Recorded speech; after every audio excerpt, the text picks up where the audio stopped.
నిన్నేమో చలిగా వస్తుంది, పొగ మంచు లేదు అన్న. ఈరోజు చూడండి ఫుల్గా బ్యాక్ చూడండి, అంత పొగ మంచు ఎట్లా వచ్చేసిందో.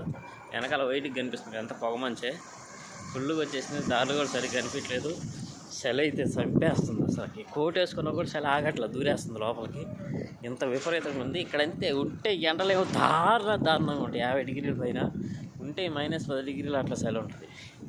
ఇవన్నీ తట్టుకొని ఉండడం కొద్ది కష్టమే, అయినా తప్పదు కదా, డబ్బుల కోసం వచ్చినప్పుడు. ఇక్కడ పరిస్థితులు అన్నీ తట్టుకొని నిలబడి వెళ్ళాలి. కోవిడ్ వాళ్ళకి ఈ చలి అంటే బాగా ఇష్టము, మనకైతే బాగా కష్టము. వాళ్ళకి ఎండ అంటే కష్టము, మనకి ఎండ అంటే ఇష్టము. మరీ అంత ఎండ కాదనుకోండి. చూడండి ఎట్లా సూర్యుడు చూడండి బయటికి రావడానికే చచ్చిపోతుండు. అదిగో చూడు పొగ మంచు చూడండి ఎట్లుందో. ఉదయాన్నే టైం 9. నేను ఈ టైంకే చెప్పిన మంచు లేదు, ఒట్టి చలి ఉందని. కానీ ఇప్పుడు చలి మంచు రెండు ఉన్నాయి. అంతే జరిగేస్తాం బాబాయ్.